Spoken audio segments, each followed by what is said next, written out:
naluri bertahan hidup mengambil alih. Misna tidak lagi berpikir, ia hanya bergerak. Di dapur yang temaram, cahaya lampu redup bergetar seperti napas terakhir ruangan itu. Misna berlari melewati dapur dengan tubuh menegang. Matanya menangkap satu detail kecil yang bisa mengubah segalanya, botol minyak goreng di rak dapur. Tanpa ragu, ia meraihnya dan sengaja menjatuhkannya ke lantai.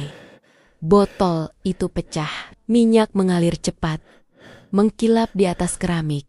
Sebuah keputusan putus asa.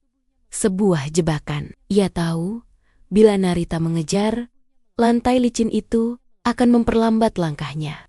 Botol pecah berkeping-keping. Minyak mengalir di lantai keramik, licin, berkilau, berubah menjadi jebakan yang tak direncanakan namun perlu. Narita mengejar dalam kebutaan amarah. Langkahnya tergesa. Satu pijakan. Lalu, tubuh besar itu tergelincir dan menghantam lantai dengan suara berdentum yang mengerikan, tertahan oleh dinding dan perabot dapur.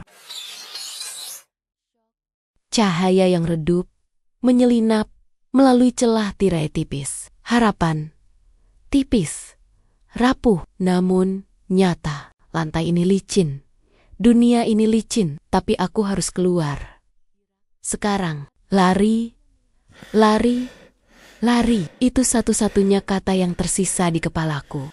Dengan sisa tenaga yang nyaris habis, Misna bergerak maju. Di belakangnya, suara erangan kembali terdengar. Lebih dekat, waktu seakan berhenti. Dan Misna memilih hidup. Ia berlari. Ia keluar dari kamar, menyusuri dapur dengan langkah terpincang. Matanya tertuju pada satu-satunya jalan keluar, jendela, dapur. Satu-satunya celah yang masih terhubung dengan dunia luar, tempat membebaskan diri dan bebas. Jendela itu agak tinggi, terlalu tinggi untuk diraih dengan mudah. Di sampingnya, sebuah kursi berdiri diam, seolah menunggu sejak lama. Misna menyeret kursi itu. Kayunya berdecit pelan. Suara kecil, namun terasa terlalu keras di rumah yang seakan menahan napas. Ia naik ke atas kursi. Lututnya gemetar menahan berat tubuhnya sendiri. Dalam detik yang terasa seperti keabadian, ia bersyukur jendela itu tidak terkunci. Dengan satu gerakan tergesa, ia menggeser slot jendela. Daun jendela terbuka. Tangannya mencengkeram kusen.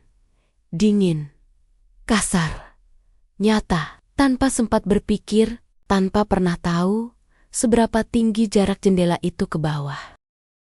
Namun, itu dunia luar. Dengan tangan gemetar, ia meraih sebatang bambu dan mengganjal jendela itu sekuat tenaga. Tubuhnya jatuh ke halaman parit di belakang rumah. Dan untuk pertama kalinya malam itu, Misna bernapas bebas. Pakaian tidurnya tersangkut, kulitnya tergores kayu. Namun, ia tidak peduli. Tubuhnya terjun ke lorong belakang yang gelap, mendarat di lumpur dan air parit yang anyir. Gelap, lembab, namun itu dunia luar. Dengan tangan gemetar, ia meraih sebatang bambu, mengganjal jendela itu sekuat tenaga. Tubuhnya jatuh ke halaman parit di belakang rumah. Dan untuk pertama kalinya, siang itu, Misna bernapas bebas. Di baliknya, rumah itu tetap gelap. Namun di depannya, udara siang hari itu menunggu. Di belakangnya, terdengar erangan tertahan. Bukan jeritan, bukan teriakan. Narita menahan suaranya, tak ingin tetangga mendengar. Namun, justru itulah yang membuatnya lebih mengerikan. Aku mendengarnya. Itu bukan suara manusia, itu suara sesuatu yang tidak mau melepaskanku. Aku harus keluar. Sekarang, kakinya melangkah mundur. Ragu lalu berbalik cepat. Misna berlari. Langkahnya menggema di lorong panjang yang lampunya berkedip. Bayangan pintu-pintu belakang rumah tertutup berlalu seperti saksi bisu. Tidak ada satupun yang terbuka.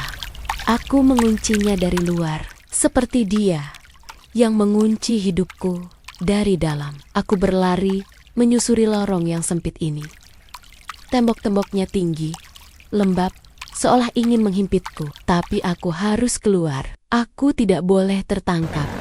Misna berdiri di ujung lorong, memegang dompet kecil, menatap jalanan kota yang ramai namun asing. Kakinya telanjang dan kotor.